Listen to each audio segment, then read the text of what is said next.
Hello दोस्तों, नमस्कार। मैं विक्रमादित्य की कहानी लाई हूँ, जिसमें अगली कहानी आपको सुनाने जा रही हूँ, जिसका टाइटल है सबसे बड़ा सन्यासी। विक्रमादित्य ने बेताल के फेर से पेड़ से उतारा, अपने कंधे पर डाला और वहाँ से चल पड़ा। उसकी पीठ के ऊपर बैठे हुए बेताल ने कहा, राजन, इस अंधेरी रात में सन्नाटा तोड़ने के लिए मैं तुम्हें एक और कथा सुनाता हूँ। किसी समय भूरिबाहु नाम का एक राजा था, जो छोटे बड़े शहरों में राज्य करता था। उसकी राजधानी अनंगपुर थी, जो वैभव और भव्यता में अद्वितीय थी। वहाँ दत्त नाम का एक व्यापारी रहता था। व्यापारी के 2 संतान थे। बड़ा लड़का जिसका नाम धनधन था, और छोटी एक लड़की थी जिसका नाम मदन सेना था। मदन सेना कन्याओं में रत्न के समान थे। एक दिन मदन सेना बगीचे में अपने सखियों के साथ खेल रही थी। तभी मदन धनधन के एक मित्र वहां पहुंचा। वह बगीचों में अपने सहेलियों के साथ खेलती हुई अटखेलियां करती मदन सेना को देखा तो बस देखता ही रह गया। वह बहुत देर तक एक पेड़ की आड़ में मदन सेना के रूप का रसपान करने लगा। जब वह अपने घर के अंदर चली गई तो उसका मन उसे पाने के लिए व्याकुल होने लगा। वह दुखी मन से घर लौट आया और बिस्तर पर पड़ गया। सवेरे उठकर वह फिर उसी बगीचे में गया जहाँ मदन सेना अपनी सहेलियों का इंतजार कर रही थी। उसका आलिंगन करने की इच्छा से वह उसके पास पहुंचा। उसने उसके निकट झुककर प्रेम से कोमल वचनों से उससे बोला, मदन सेना, मैं तुम्हारे रूप और यौवन को देख के तड़प रहा हूँ। तुम मेरी बन जाओ, मैं तुम्हारे साथ विवाह करना चाहता हूँ। तब मदन सेना उसे समझाते हुए बोली, मैं कुमारी हूँ, तुम दूसरे भगदत्ता पत्नी भी हूँ। अब मैं आपकी नहीं हो सकती, क्योंकि मेरे पिता ने समुद्रदत्त नाम के व्यापारी से मेरा रिश्ता तय कर चुके हैं। धर्मदत्त ने कहा, मेरे चाहो जो भी हो, मैं तुम्हारे बिना जीवित नहीं रह सकता और तुम्हें पाकर रहूंगा। उसकी यह बात सुनकर मदन सेना भय से व्याकुल हो गई, कहीं यह बल प्रयोग न करे। उसने कहा, अपने प्रेम से मुझे जीत लिया है, किंतु पहले मेरा विवाह हो जाने दीजिए। पहले पिताजी को कन्यादान का फल प्राप्त हो जाने दीजिए, फिर मैं आपके पास चली आऊँगी। धर्मदत्त ने व्याकुल भाव से कहा, शादी के बाद तुम्हारा पति तुम्हारा मालिक होगा और मैं तुम्हें अछूती ही चाहता हूँ। उसके यह कहने पर मदन सेना बोली, तब विवाह होते ही पहले मैं आपके पास आऊँगी और फिर अपने पति के पास जाऊँगी। मदन सेना के ऐसा कहने पर वाणिक पुत्र ने शपथ के साथ उसे सत्य वचनों से बांध लिया। घबराई हुई मदन सेना अपने घर चली गई। मदन सेना विवाह के बाद पति के घर आई और पति से बोली, आर्य पुत्र, आप मुझे प्राणों से अधिक प्रिय हैं, किंतु मुझे आपसे कुछ कहना है। एक बार जब मैं अपने बगीचे में अकेली खड़ी थी तो काम कीड़ा से आतुर मेरे भाई के मित्र ने मुझे रोक लिया।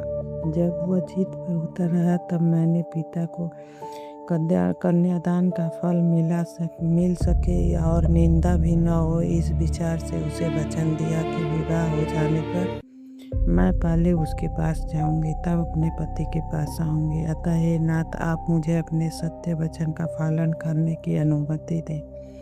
मैं आपके पास जाकर क्षण भर में ही आपके पास आ जाऊंगी।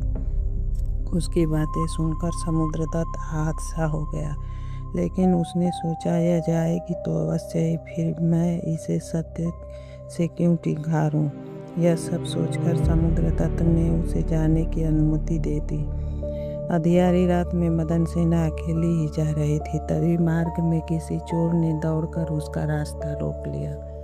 चोर ने जब उससे पूछा, तुम कौन हो और कहाँ जा रहे हो, तब डरती हुई मदन सेना ने कहा, तुम्हें इससे क्या प्रयोजन है, मेरा रास्ता छोड़ दो, यहाँ मुझे कुछ काम है। चोर ने कहा, मैं तो चोर हूँ, तुम मुझसे छुटकारा कैसे पा सकते हो। यह सुनकर मदन सेना बोली, मुझे जाने दो, मेरे गहने ले लो। चोर ने कहा, सुंदरी, इस पत्थर को लेकर मैं क्या करूँगा। तुम्हारा मुख चंद्रकांत मणि के समान है, काले केस नागमणि के मंदिर हैं, कमर हीरे के समान, शरीर सोने जैसा, यौवन पद्मा मणि के समान है। मैं तो तुम्हें पाना चाहता हूँ। चोर के ऐसा करने पे बाड़ी कुत्ते ने सारी कहानी सुनाकर कहा, मुझे अपने वचन का पालन करने दो। लौटते समय मैं तुम्हारी इच्छा पूरी करूँगी। क्षण भर के लिए तुम मुझे क्षमा करो। तुम यदि ठहरो तब तक मैं अपना वचन पूरा करके शीघ्र ही तुम्हारे पास आ जाऊंगी। मैं अपने इस वचन का उल्लंघन नहीं करूंगी। यह सुनकर उस चोर ने उसे छोड़ दिया और वह वहीं रुककर लौटने की प्रतीक्षा करने लगा। मदन सेना धर्मदत्त के पास पहुंची। धर्मदत्त मदन सेना को जी जान से चाहता था। उसे इस प्रकार रात्रि के समय अपने पास आई हुई देखकर कारण पूछा और बोला, मदन सेना, तुम्हारी वचन पालनता से मैं संतुष्ट हूँ, लेकिन अब तुम पराई स्त्री हो, अतः तुम जहाँ से आई हो वहीं वापस चली जाओ। इस प्रकार धर्मदत्त ने जब उसे छोड़ दिया तब वह उस चोर के पास गई जो मार्ग में उसकी प्रतीक्षा कर रहा था। चोर ने धर्मदत्त के बारे में पूछा और सारी कहानी जानने के बाद चोर ने कहा, तुम जैसी सत्य की निष्ठा पालिनी युवती को मैं पाप के पंख में न ढकेलूंगा। इस प्रकार चोर ने भी उसे छोड़ दिया और उसकी सुरक्षा के लिए उसके साथ साथ चल रहा।